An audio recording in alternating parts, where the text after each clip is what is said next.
रात्र 14वी श्रीखंडाच्या वड्या. आमच्या आईला श्रीखंडाच्या वड्या फार चांगल्या करता येत असत. आईचा पाक कधी बिघडत नसे. वड्या खुसखुशीत व सुंदर व्हावयाच्या. त्या वड्या करून घेण्यासाठी आईला पुष्कळदा शेजारी पाजारी बोलवत असत व आईही आनंदाने जात असे. दुसऱ्याच्या उपयोगी पडणे हा तर तिचा मोठा आनंद. पार्वतीबाईंची मुलगी वेणू माहेरी आली होती. पार्वतीबाई व आई यांची मैत्री होती. वेणू पुष्कळदा आमच्याकडे येत असे व आई तिला गाणी म्हणावयास लावी. एके दिवशी आई मला रागे भरली होती. त्यावेळेस वेणूनेच माझे डोळे पुसले होते. वेणू माझ्या मोठ्या बहिणीप्रमाणेच मला वाटे. त्या दिवशी पार्वतीबाई आईला म्हणाल्या, श्यामची आई, वेणू परवा सासरी जाणार. तिच्याबरोबर श्रीखंडाच्या वड्या देईन म्हणते. तुम्ही याल का उद्या तिसऱ्या प्रहरी? तुम्ही कशा छान करता. तिच्या सासरी पाठवायच्या आहेत तर चांगल्या झाल्या म्हणजे बरे आपले. माझी आई म्हणाली, येईन हो. वेणू परवाच जाणार का? मला वाटले होते की राहील संक्रांतीपर्यंत. मलासुद्धा तिची करमणूक होती. यायची, गाणी म्हणून दाखवायची. पार्वतीबाई म्हणाल्या, तिच्या सासरचे पत्र आले आहे पाठवून द्या म्हणून. मुलगी एकदा सासरी गेली म्हणजे ती आपली थोडीच आहे. आली 4 दिवस पुष्कळ झाले. त्या कृष्णीला सासरची माणसे 2 वर्ष झाली तरी माहेरी पाठवत नाहीत. तिची आई त्या दिवशी रडली हो. त्यापेक्षा तर वेणूचे बरे ना. मग या हं उद्या. वेणूला तुम्हाला बोलवायला पाठवीन. जाते मी. आईने कुंकू लावले व पार्वतीबाई गेल्या. दुसऱ्या दिवशी दुपारची जेवणे झाली, परंतु आईला बरे वाटत नव्हते. उष्टी खरकटी करून कशी तरी अंथरुणावर आई पडली. मी आईला विचारले, आई निजलीस? श्याम, अंग दुखत आहे, जरा चेपतोस का? आई म्हणाली. मी आईचे अंग चेपू लागलो. आईचे अंग कडक झाले होते. तिचे कपाळ मनस्वी दुखत होते. मी बाहेर खेळायला गेलो. इकडे वेणू आईला बोलवायला आली. आई निजली होती. येताना श्यामची आई, आई तुमची वाट पाहत आहे, वेणू गोडवाणीने म्हणाली. आई उठली. आई तिला म्हणाली, जरा पडले तोच डोळा लागला. मी विसरले नव्हते. आता येणारच होते. चल. आई वेणूकडे गेली व वड्या करू लागली. निरनिराळ्या गोष्टींवर त्यांच्या गप्पा चालल्या होत्या.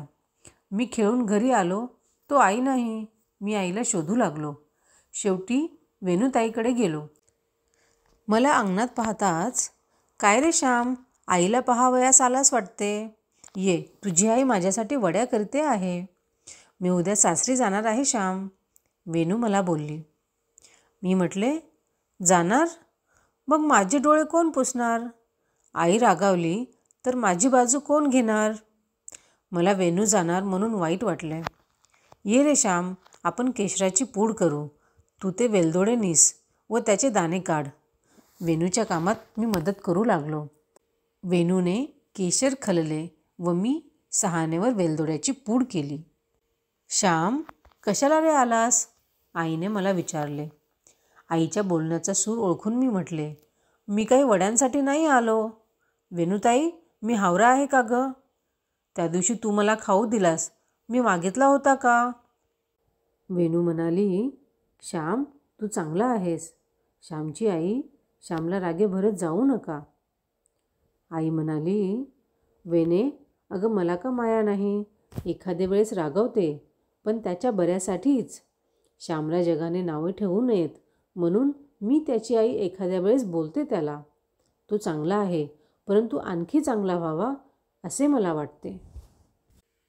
पार्वतीबाई, पाक झाला हो. पहा, गोळी झाली. ताटात वड्या थापण्यात आल्या. आई केळीच्या पानाने भराभर थापीत होती. 5 मिनिटे गेल्यावर आईने वड्या पाडल्या व ती म्हणाली, पार्वतीबाई, थोड्या वेळाने वड्या काढून घ्या, मी आता जाते. वेणू म्हणाली, थांबा ना थोडा वेळ, तुमच्या हाताने सारे करून जा. आईला नाही म्हणवेना. थोड्या वेळाने आईने कलथ्याने वड्या काढल्या. कशा सुंदर झाल्या होत्या. पार्वती काकूंनी त्या डब्यात भरल्या. वेणूने एक वडी देवाला ठेवली व एक मला दिली. वेणूची आई म्हणाली, श्याम, हे ताट खरवडून खा, घे. मी वीराप्रमाणे पुढे सरसावलो व ताट खरवडून खाल्ले. पार्वतीबाईंनी आईच्या हातावर 4 वड्या ठेवल्या व आई कुंकू लावून घरी गेली. मी वेणूकडेच बसलो होतो. श्याम, तुझी सदऱ्याचे बटन तुटले आहे वाटते. सदरा काढून दे, म्हणजे नीट लावून देते, वेणू म्हणाली. मी वेणूताईला सदरा काढून दिला. तिने फनेरे काढले. बायका सुई दोरा वगैरे ज्या चंचीसारख्या पिशवीत ठेवतात त्याला कोकणात फनेरे म्हणतात. वेणूताईने गुंडी लावली व दुसऱ्या ठिकाणी फाटले होते तेही शिवले. मी सदरा अंगात घातला. वेणूताई म्हणाली, श्याम, चल गुलबक्षीची फुले तोडू व तुझ्या आईकडे घेऊन जाऊ. आम्ही फुले तोडली व आमच्या घरी निघून गेलो. माझ्याबरोबर वेणूही आली होती. श्यामची आई, वेणूने हाक मारली. परंतु आई कोठे होती? ती विहिरीवर गेली होती का गोठ्यात होती? ती अंथरुणावर होती. आम्ही एकदम आईजवळ आलो. वेणू म्हणाली, निजला तशा, बरे नाही वाटत का? चुलीजवळ बसून त्रास झाला का? वेणूने आईच्या कपाळाला हात लावून पाहिले. तो चटका बसला. श्यामची आई, बराच आला आहे हो ताप, ती खिन्नपणे म्हणाली. मी म्हटले, वेणूताई, आईला दुपारपासूनच बरे वाटत नव्हते. ती दुपारी निजली होती व मी तिचे अंग चेपीत होतो. वेणूने विचारले, मी तुम्हास बोलावण्यास आले तेव्हा तुम्हाला बरे नव्हते वाटत का? म्हणून का तुम्ही पडला होतात? मला काय माहिती, तुम्ही बोललासुद्धा नाहीत. श्यामची आई, अंगात ताप असताना का तुम्ही आलात व चुलीजवळ बसलात? आई म्हणाली, वेणू, अगं त्यावेळेस काही फार ताप नव्हता हो. अंग जरा कणकण करीत होते, एवढेच. श्याम, जा बाळ, दिवा लाव, 3 सांजा झाल्या. मी दिवा लावला व देवा तुळशीला दाखविला आणि आईजवळ येऊन बसलो. वेणूला वाईट वाटत होते. ती गहीवरून आली. श्यामची आई, तुम्ही अंगात ताप असताना वड्या कराव्यास आलात म्हणून हा ताप वाढला. नसत्या वड्या झाल्या तर नसत्या झाल्या.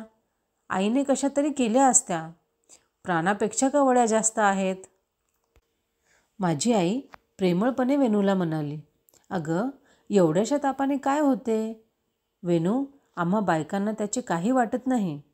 अंगात ताप फणफणत असावा, कपाळ दुखत असावे, तरी धुण्याची मूठ घेऊन ती आम्ही धुवून आणतो. 10 माणसांचा स्वयंपाक करीतो. असे मनाला लावून नको घेऊ. अमळशाने जरा घाम येईल व मी मोकळी होईन. आता जा तू घरी, आई तुझी वाट पाहत असेल. वेणू आईजवळ बसली. ती जाईना. मी वेणूस म्हटले, वेणूताई, त्या फुलांची माळ करतेस? आईला ताप आला आहे, तूच कर. वेणूताईने माळ केली. वेणू आईला म्हणाली, श्यामची आई, माझ्यासाठी हा तुम्हाला त्रास, हा ताप. आई म्हणाली, वेणे, अगं वेड्यासारखी काय बोलतेस? तू मला परकी का आहेस? जशी माझी चंद्रा तशीच तू. वड्या चांगल्या झाल्या नसत्या तर तुझ्या सासरच्या माणसांनी नावे ठेवली असती, तर तुला किती वाईट वाटले असते. माहेरच्या माणसांना नावे ठेवलेली ऐकून तुझ्या डोळ्यात पाणी आले असते. वेणूच्या सासरच्यांनी तुझ्या माहेरच्यांना नावे ठेवू नयेत म्हणून मी आले. पार्वतीबाई व मी दोघी मैत्रिणी, त्यांच्या मुलीसाठी थोडी कळ सोसली म्हणून काय झाले? तुला श्याम परका वाटत नाही तशीच मला तू वाटत नाहीस. केवढे समाधान वाटते आहे मला. वड्या करायला आले नसते तर मनाला सारखी रुखरुख लागली असती. जा हो आता घरी, मी सकाळी येईन. रात्री घाम येऊन ताप निघेल, सकाळी मोकळी होईन. वेणूने मला जवळ घेतले व ती म्हणाली, श्याम, चल तू आमच्याकडे. आईने भाजून चवळ्या केल्या आहेत, त्या पटघुलीभर तुझ्याजवळ देते. मग तुझ्या आईने नुसता भात केला म्हणजे झाले, नाहीतर मी भात ठेवूनच जाते. माझी आई म्हणाली, वेणे, अगं श्याम ठेवील भात, तू तोंडी लावणे पाठवून दे म्हणजे झाले. परंतु वेणूने ऐकले नाही. तिने विस्तव पेटविला, तांदूळ घेऊन ओवारा धुतला व आधन येताच भात ठेवून निघाली. तिच्याबरोबर मीही गेलो. मी शिजलेल्या चवळ्या घेऊन आलो व एकदम आईला जाऊन मिठी मारली. माझे डोळे भरून आले होते. आई म्हणाली, श्याम, काय झाले? मी म्हटले. वेणू म्हणाली, श्याम, तुझी आई फार थोर आहे, तू तिचे ऐकत जा. तुझे भाग्य मोठे म्हणून अशी आई तुला मिळाली.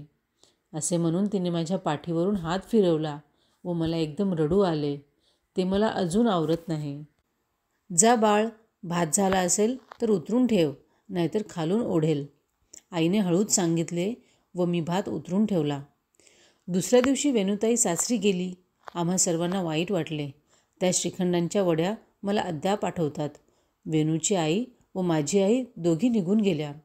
वेणूसुद्धा जगली नाही, परंतु ते प्रेम अजून आहे. ते प्रेम अमर आहे.